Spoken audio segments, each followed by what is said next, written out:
The 17th century is about to die. 300 years of colonial domination have turned the Caribbean region into a complicated world. Indians, Europeans, and Africans have gathered here with our heritage, our needs and ambitions, to give birth to the future American man.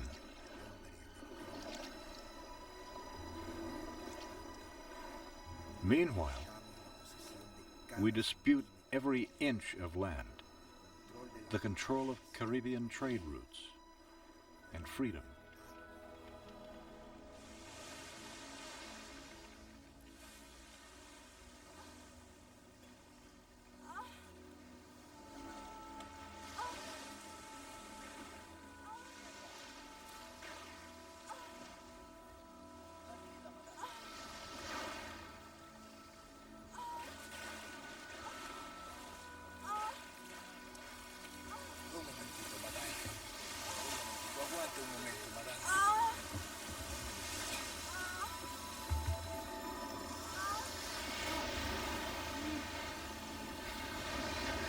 Señora, un momentito.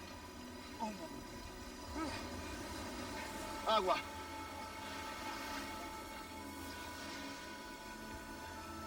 Coge, madame. Bien. Bien. Viene. Viene.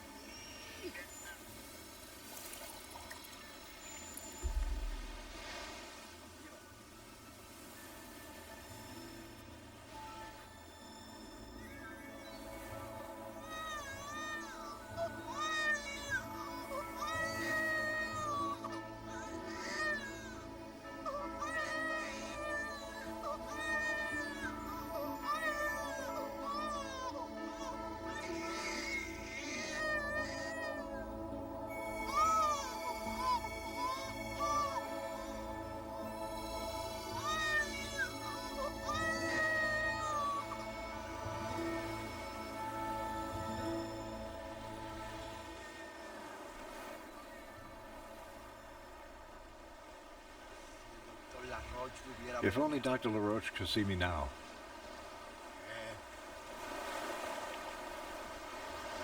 Before he died, we used to come here from Trinidad with the excuse of buying tobacco from the Indians.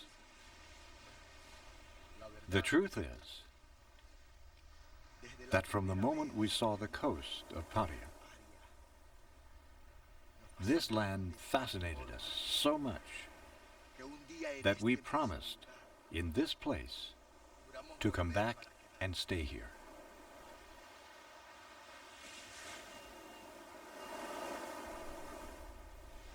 Please, take good care of them.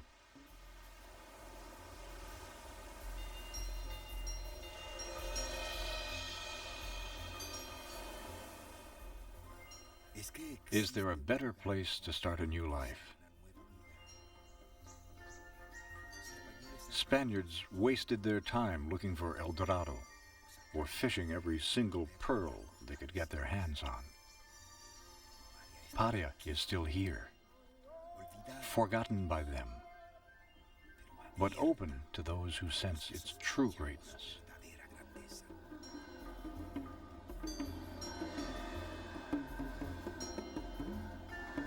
The first contact ever between Europe and America's mainland occurred in Paria in 1498. At that time, Carib and Arawak Indians lived in harmony with nature on this peninsula.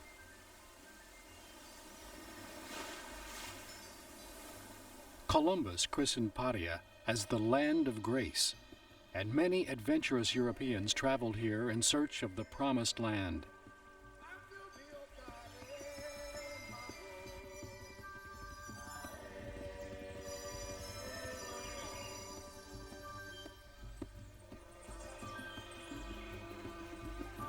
But lacking pearls, gold, and silver, Paria almost sunk into oblivion right away. But that wasn't the end. It re-emerged, and a new story began in the Land of Grace, before the end of the 18th century.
La historia de The history of this place estar hecha seems to be made out of countless fragments scattered through time. en el tiempo.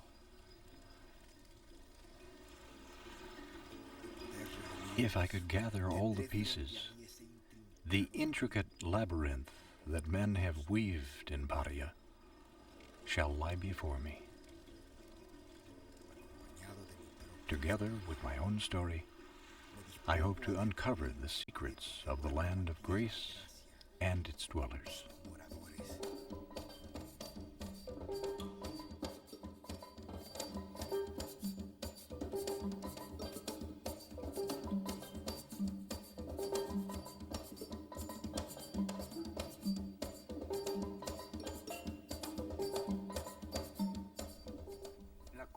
In this copy of an old French map, we can see Paria as a lost spot in South America, formed by the peninsula and the Gulf.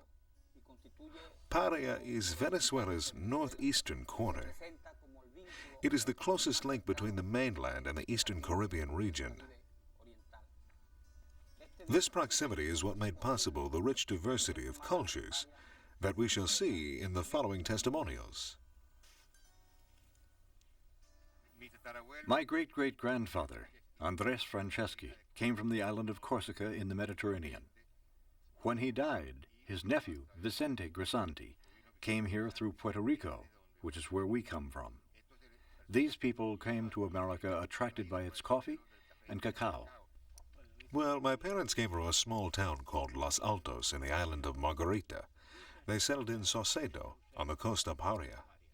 My blood is Hindu, but I am Venezuelan. I am the product of a group of persons who came to Paria looking for cacao, the gold of their time. My mother's grandfather came from Martinique, and my father's grandparents were French. All of them arrived here in Boca Dragon. I never thought that anybody was going to film me at the age of 83. I'm the result of a mix, a great racial mix. My grandparents and great-grandparents came from the Caribbean islands of St. Thomas, Martinique, and Guadeloupe. I've always believed that Paria was colonized slowly through a spontaneous process that was not directed by Spanish authorities.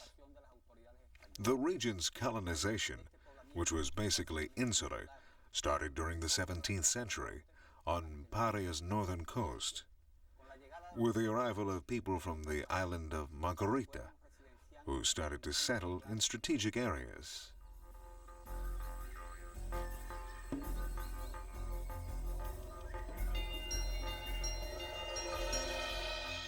French planters arrived much later on, along with their slaves, at the southern coast. Some of them were fleeing from difficult political situations. Others came looking for new lands, since the Antilles were saturated.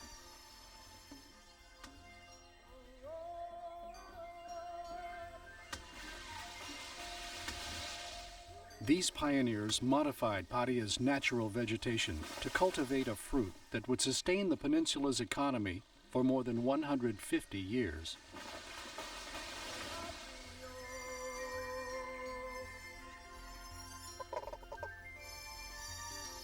Cacao comes from South America's intertropical lands. The first to cultivate it were pre-Aztec Indians, for whom the fruit had a religious meaning.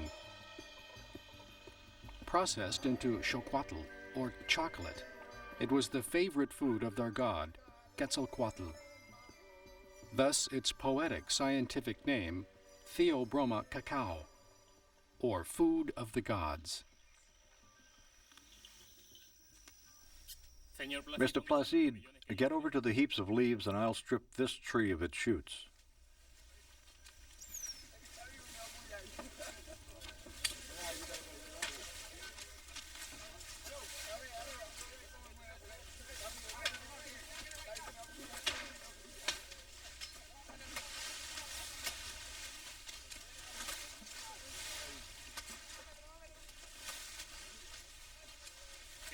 It's August. Time to clean the plantations and prune the trees. Time to make them grow sideways instead of upwards, so as to make it faster for the workers to pick the cacao.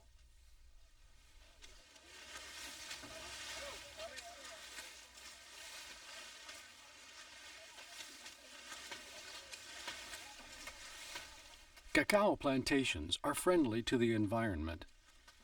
The cacao and other shady trees that cover them impede the ground's erosion and protect the course of rivers and streams.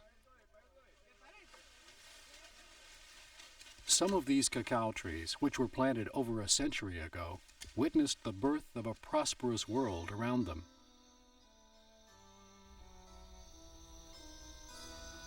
Daddy, where was I born?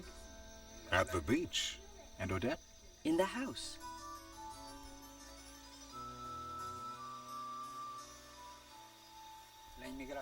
The French immigrants who managed to get established in the peninsula were fairly wealthy. Consequently, they could afford many slaves. In addition, their knowledge of agricultural techniques for sugarcane, cotton, and cacao plantations gave them an advantage over the Spanish settlers.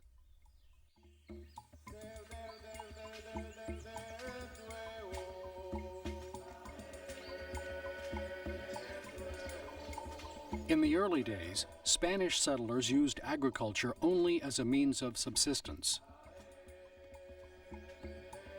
With the arrival of English and French settlers, land acquired a new meaning. Large areas began to be cultivated for the commercial production of a single crop.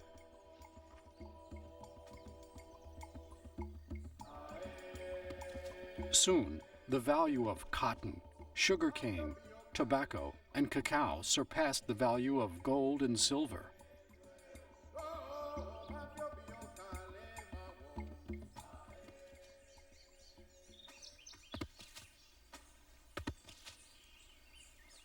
The techniques and tools used today in cacao plantations are not very different from the ones used in those days.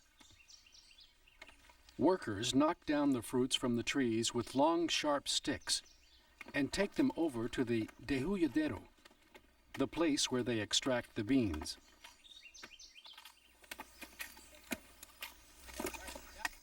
All the work is done manually because no machine can do it for us. That's how it's always been done, ever since I can remember.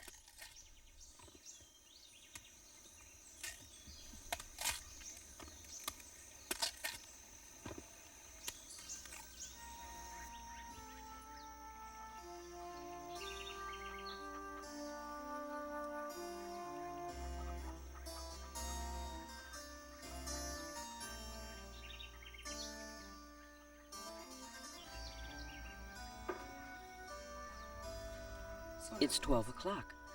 I'm coming. This is the cacao we're going to plant next year.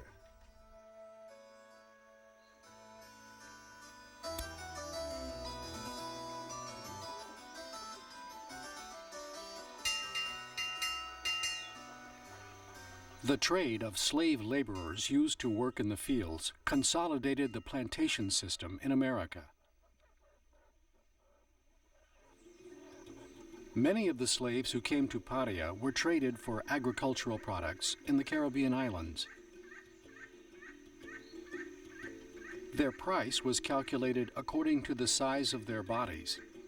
A piece of the Indies, as slaves were called, had to measure at least 4 feet. If the slave did not measure up to this, the trader would complete the piece by adding up the size of 2 slaves.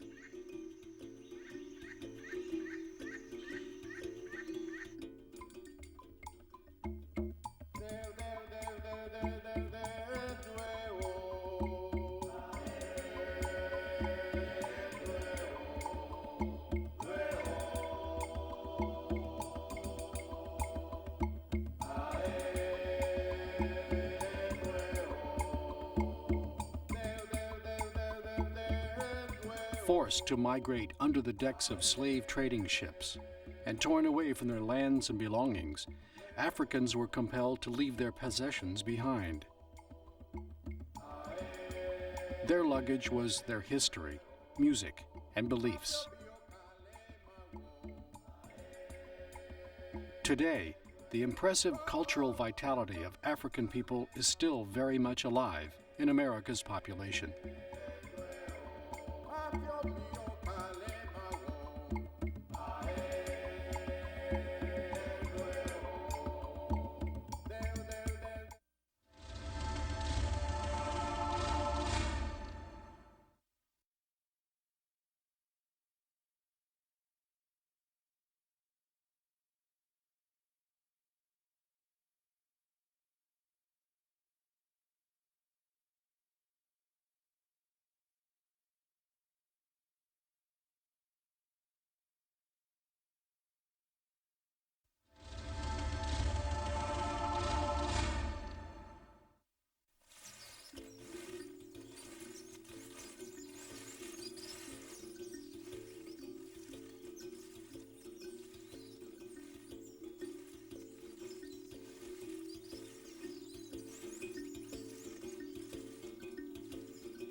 Go home.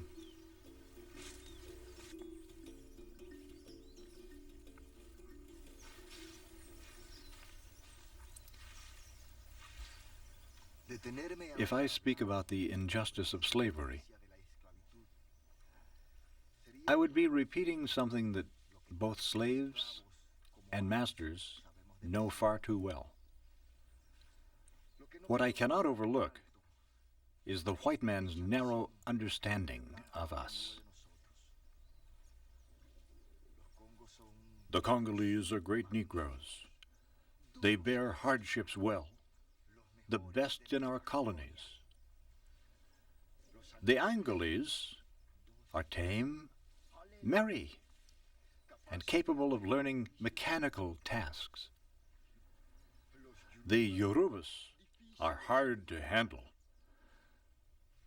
but with a good foreman, they learn to obey.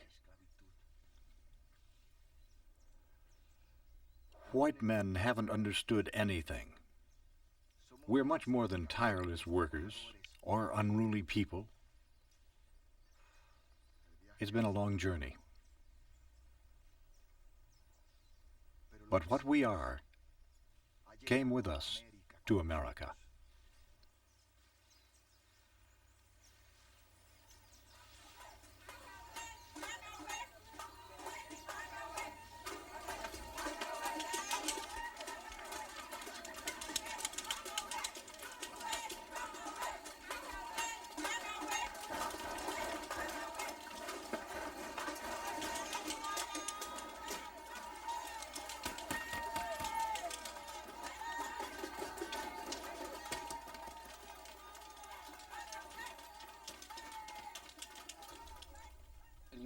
Carnival in Guidia opens with a Juve, an event that reflects the cultural crossbreeding process that started in Paria's southern coast. The different people that came compulsively to the Eastern Caribbean during colonial times found in Paria a place where they could express themselves more freely, without the imposition of the dominant culture.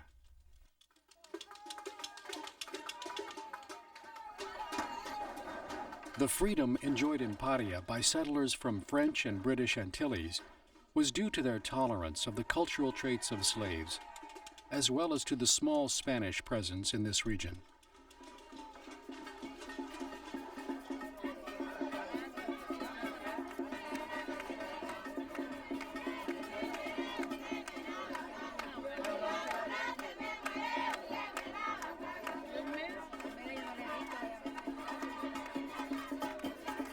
Since the times of the Roman Empire, Carnival has been a feast for changing roles. But for the people of Paria, it is an opportunity to look into the past and contemplate the true origins of their traditions. French Creole, or patois, is another evidence of the rich cultural heritage that Paria received from the Antilles.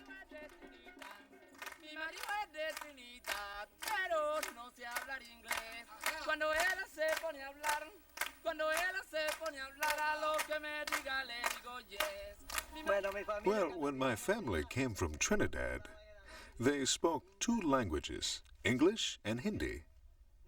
Then, when they moved to the Rio Grande de la Costa, where people speak Spanish and patois, they had to learn these two languages to make themselves understood.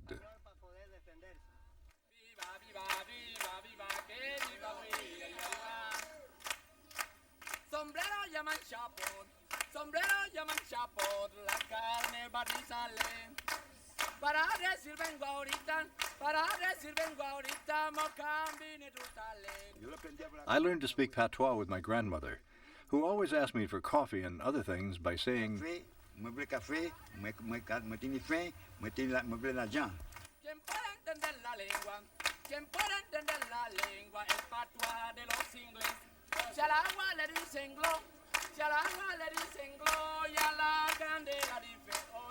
Patois isn't a language like Turkish, Spanish, Portuguese, Italian, Arabic.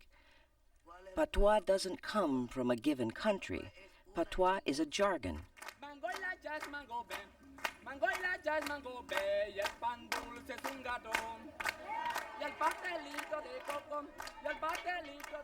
In spite of what some people from Paria may say, patois is a language just like other Creole tongues.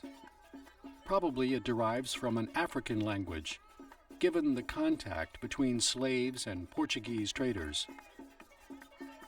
Once it arrived in America, it adopted words from each of the tongues spoken in the colonies.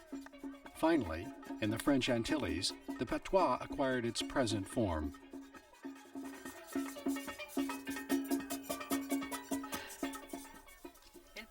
Patois is rich with words from different human groups. For example, from the Indian tongues it took the word Carib, which means Caribbean, and the word cassab, which means cassava. From the Africans, it took specific terms, referring to foods such as kalalu, which is a delicious plate, and shushogomu. It also acquired a way of speaking that uses two negatives or two affirmatives. Patois speakers say, for example, "Mwe pable no," which means "I don't want no," or "Mweble oui," which means "I do want yes." These expressions are part of the common vocabulary of the people from southern Paria. Here in Guiria, we use the double affirmative or negative and say "I do want yes" or "I don't want no."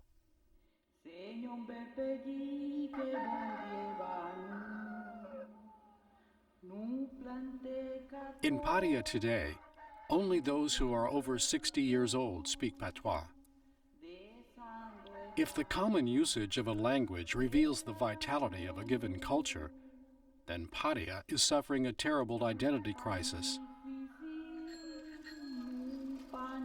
The strong commercial and human bonds that made this region nurture from the Antillean cultures have almost disappeared.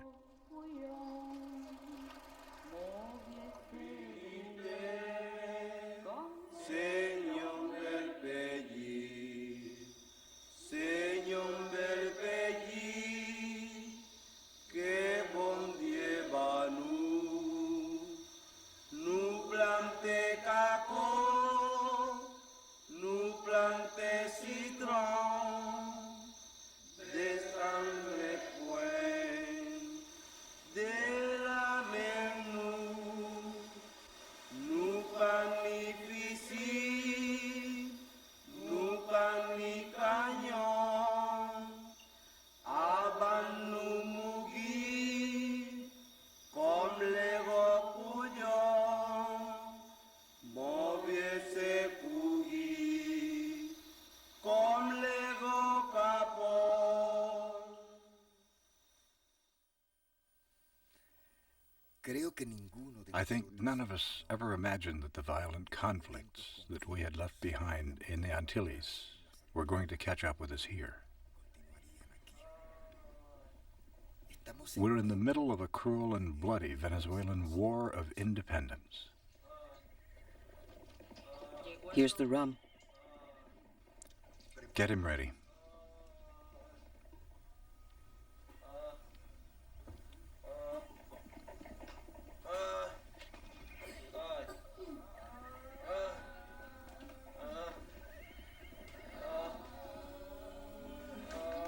Give him a big drink and hold him tight.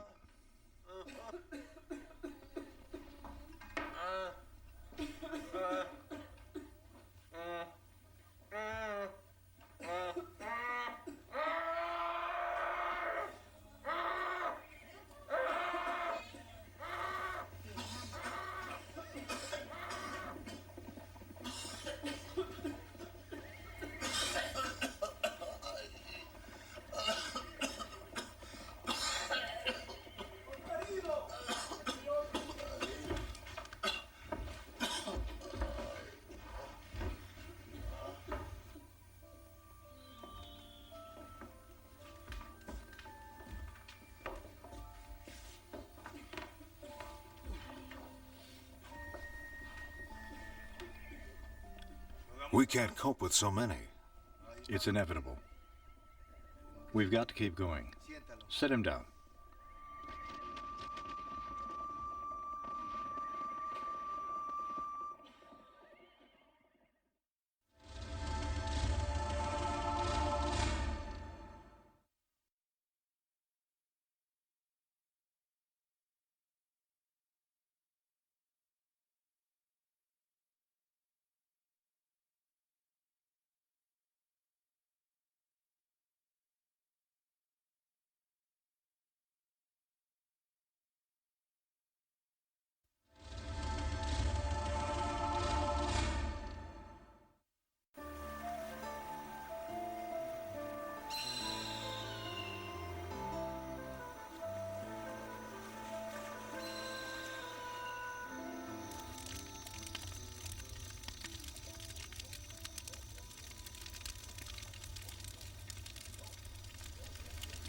Go ahead. We'll catch up with you and the soldiers.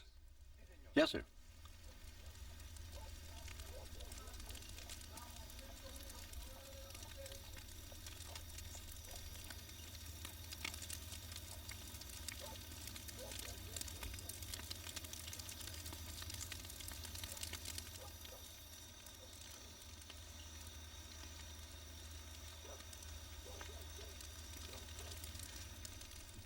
Day by day, this violent war is forcing the few survivors to seek refuge in nearby mountains. Those who are lucky manage to go back to the Antilles. The prosperous world that revolved around the plantations, with its injustices and virtues, is collapsing. Paria's inhabitants are leaving, but their experience and efforts remain with all these people.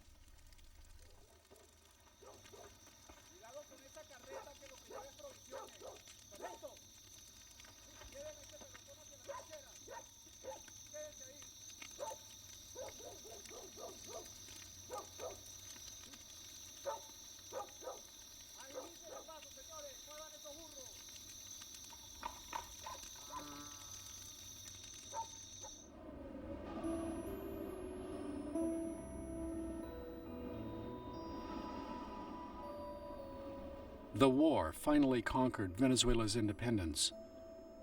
But in its wake, it killed many people and destroyed numerous plantations in Paria. In the middle of a severe crisis, Paria receives a new group of immigrants. This time, they are Mediterranean traders who have worked for many years in the Caribbean. Their arrival prompts the peninsula's recovery.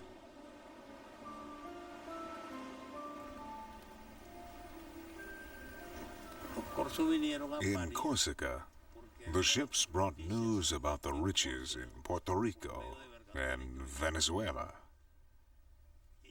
especially about Paria and its beautiful mountains, which were good for planting cacao. It attracted many Corsicans to this region.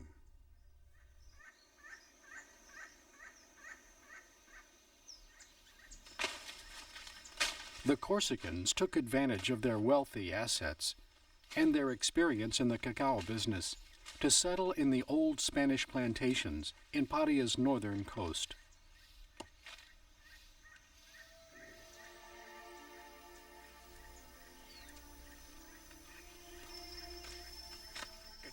This is the course. Let's measure from here up to that tree over there.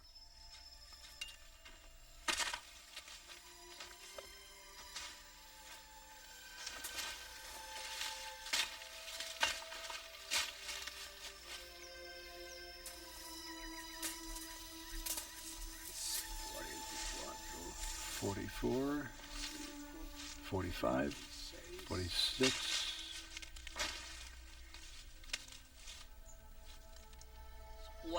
47 yards.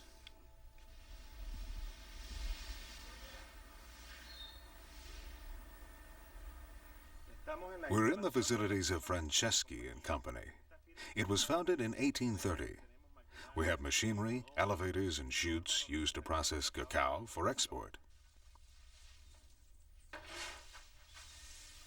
5 generations have worked here. The founder was Vicente Franceschi. Came from Pino, Corsica. He started the company in 1830.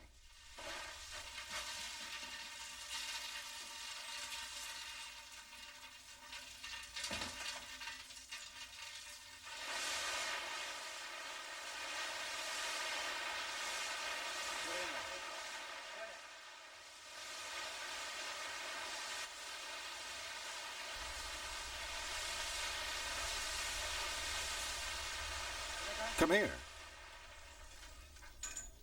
Let's take these sacks to the sorting. There are still some chopped beans. Yes, sir.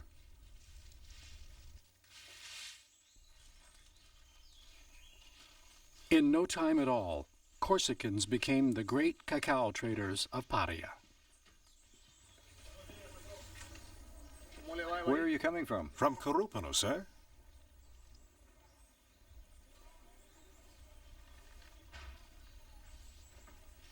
Take the package and give Evaristo a meal.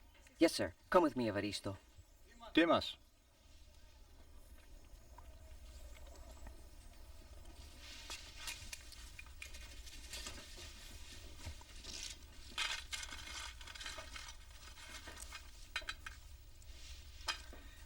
How many bushels of this Creole cacao can we have ready for tonight?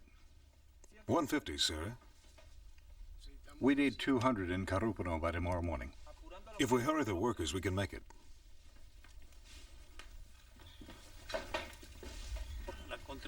The Corsican contribution to Venezuela, especially here in Paria, was very significant. They established cacao plantations and taught us how to produce it. They established business firms and exported cacao to Europe. Their work was famous. The docks, well, everything in Carúpano was made by the Corsicans.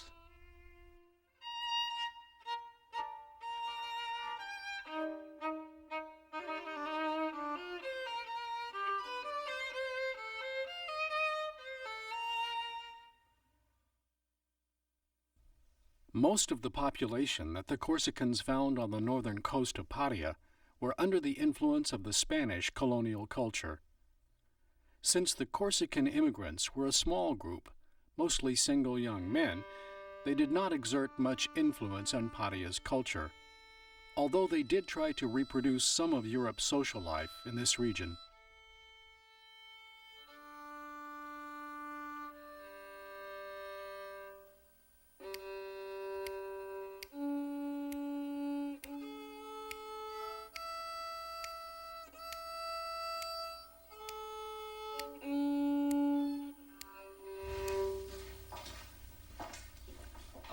Antwerp received the sample and wants 320 bushels of our cacao. Let me see that.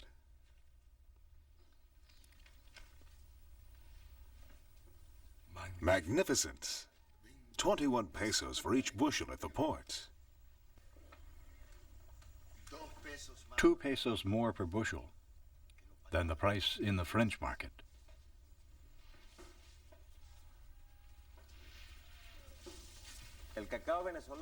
The price of Venezuelan cacao was 60% higher than the international market. This was mainly due to the cacao's genetic quality, strict quality control at the selection stage, and the reliability of its distribution. I am proud to say that Venezuelan cacao is considered the best in the world.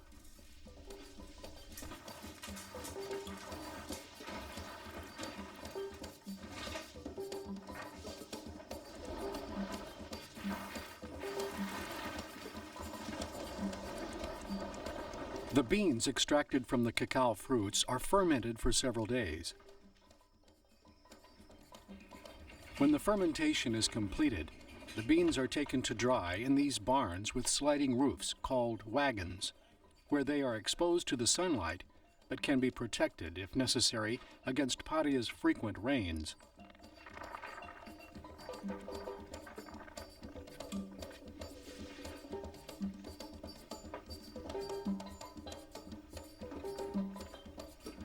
The workers who helped the Corsicans at the end of the last century were no longer slaves.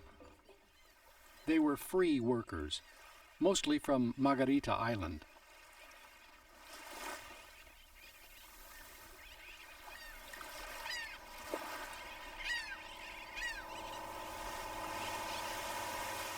During colonial times, a large number of workers from Margarita settled in the northern coast of Paria.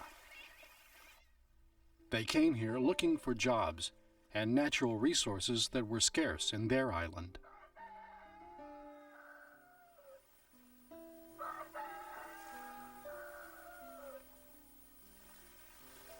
José María Paz. Jose Maria Paz. You've earned 4 days' wages, excluding meals. Each day is 1 peso, and you've earned 4.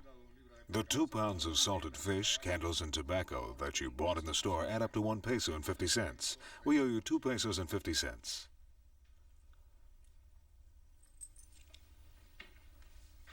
Next, please. The order is ready. I'm going to dismiss the muleteers.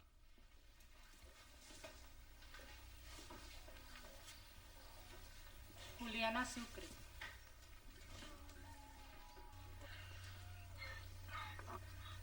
No rum until you load the cargo. When the colonial period ended, a new labor relationship slowly replaced slavery. Masters and slaves became employers and workers. Employers continued owning the lands, and the workers earned low wages that they spent in the stores of the plantations. Consequently, they got into debts that often kept them working for their employers for life.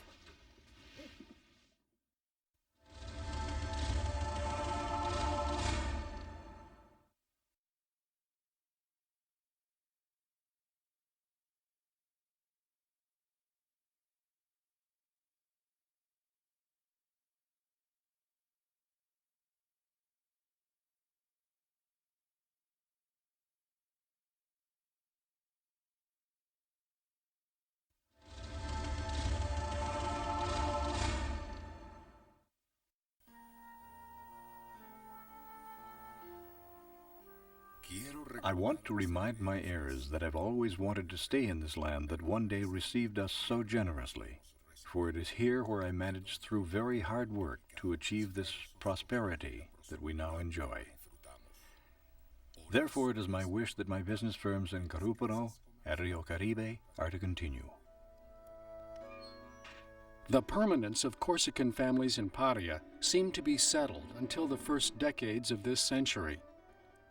The cacao trade had generated a prosperous and autonomous region.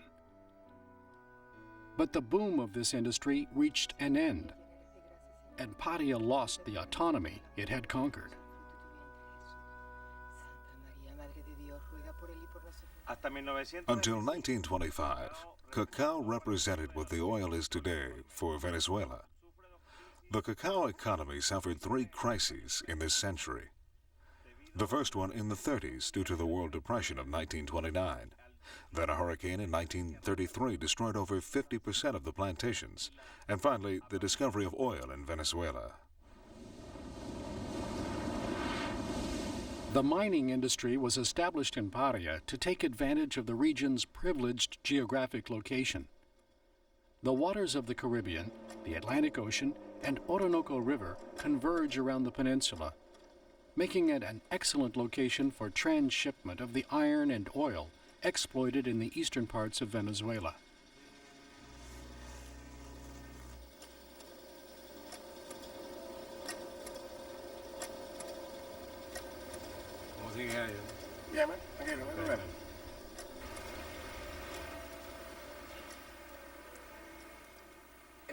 This scene, which looks like the remnants of some lost civilization, is evidence of the iron industry's fleeting stay in Paria. The Standard Oil Company transported petroleum from the state of Monagas to the place of its transshipment in Quitia. Both projects began during the long crisis of agricultural exports in Paria after the prices of cacao dropped. The inhabitants of Paria thought these multinational companies would prevent the collapse of their economies. But their hopes were in vain, because the companies only operated temporarily in the region until they found a better way of transporting their oil and iron. In less than 2 decades, the multinational companies transformed Paria rapidly. Agriculture was replaced by services rendered to an industry that produced income at a faster rate.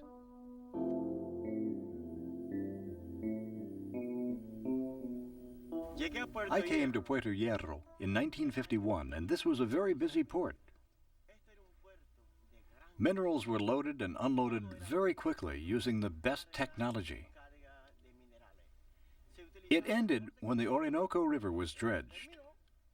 The company moved to Palua in the state of Bolivar, and these facilities were handed over to the government. People abandoned the plantations, and we lost all the cacao, coffee, and coconuts that grew here, because everybody left and went after the oil companies. When the dredging of the Orinoco River began, we were all fired and left adrift.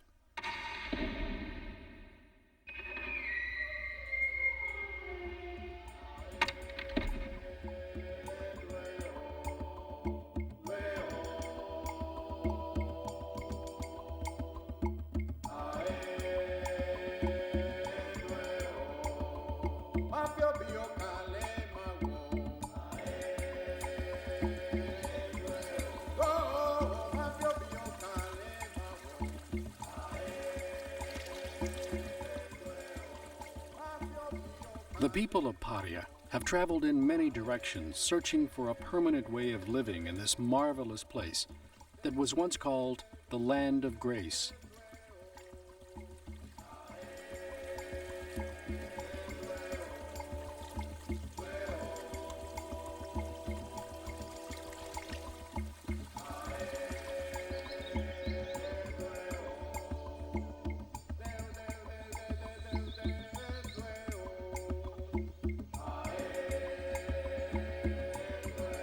Today, its people are alienated from the traditions that identified them as inhabitants of Paria not so long ago.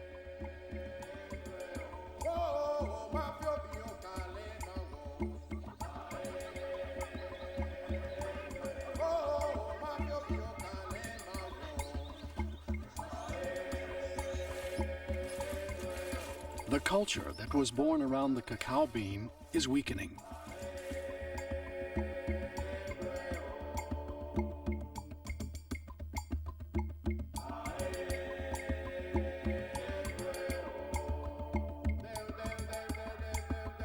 Compelled by poverty, Paria's inhabitants are using the land to grow crops that ruin the landscape. The natural paradise that Columbus described in his diary is in danger.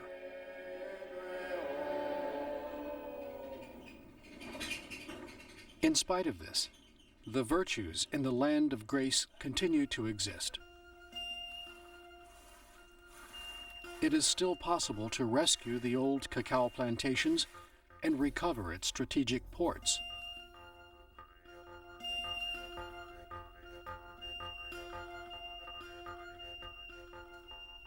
Fishing and ecological tourism are also excellent options.